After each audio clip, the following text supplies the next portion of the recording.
સવાલ આવી રહ્યો છે મહર્ષિ જોશીનો આવી રહ્યો છે અને એમના ત્રણેક કાઉન્ટર છે, પણ એમાંથી એક પહેલો જે કાઉન્ટર છે એ છે રિલાયન્સ ઇન્ડસ્ટ્રીઝ. હવે રિલાયન્સ આજે ઓફકોર્સ સ્ટોક ઇન ન્યૂઝ પણ છે, કારણ કે એક તો રિલાયન્સ ઇન્ડસ્ટ્રીઝે સપ્ટેમ્બર 20 એક ડેટ સેટ ઓફ કરી છે ફોર પેઇંગ કોલ મની અને પાર્ટલી ઓફકોર્સ તમારા પાર્ટલી પેડ અપ શેર્સ જો તમે નહીં કરો તો ફોર ફીચર થઈ જશે ને બોનસમાં આપણે ઇન્ક્લુડ નહીં થાય. તો એક સપ્ટેમ્બર 20ની ડેટ ઓફકોર્સ તમારે નજર રાખવાની પડશે. અને સાથે જ રિલાયન્સ રિટેલ વેન્ચર અને ડેલ્ટા ગલીલ જે એક ટર્કિશ બ્રાન્ડ છે એની સાથે એપરલ માટે એક એમને જોઈન્ટ વેન્ચર કર્યા છે, ઇનોવેશન પ્લેટફોર્મ માટે આ જોઈન્ટ વેન્ચર કર્યું છે. કઈ રીતના તમે જોશો ગૌરાંગ, કારણ કે રિલાયન્સ એક કાઉન્ટર છે જેમાં મલ્ટિપલ બિઝનેસ છે અને એક સારી રીતે આ કાઉન્ટર કામકાજ કરી રહ્યું છે.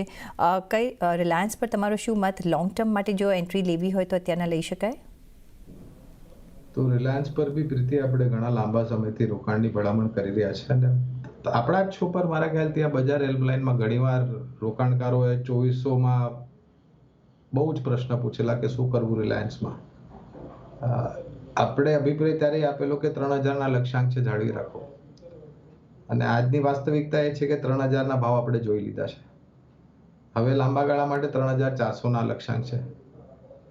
તો અને આ બોનસની બી જે વાત છે પ્રીતિ, મને લાગે છે કે 1:1 બોનસ અમુક જે દિગ્ગજ કંપનીઓનો છે પ્રીતિ, એ એક્સ બોનસ થયા બાદ, પ્રાઇસ એડજસ્ટમેન્ટ થયા બાદ થોડા સમયમાં લાંબા ગાળામાં કમ બોનસના ભાવ આવી જાય છે. તો લાંબા ગાળાનું રોકાણ હોય તો જાળવી રાખો.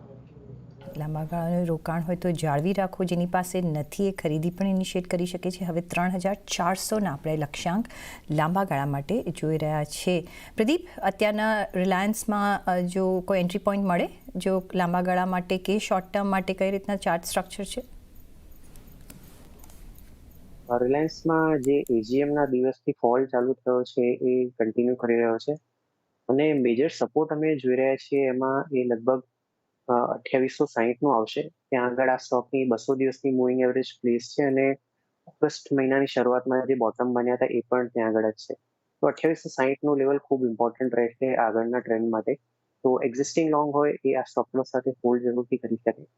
ફ્રેશ બાઇંગ માટે એક મેજર જે રેઝિસ્ટન્સ ઝોન છે સ્ટોકનો, અને એજીએમની આજુબાજુ આ લેવલ ટેસ્ટ પણ થયા હતા પણ એની પર સસ્ટેન નતો થયો, અને એ લેવલ છે 3050-3055નું.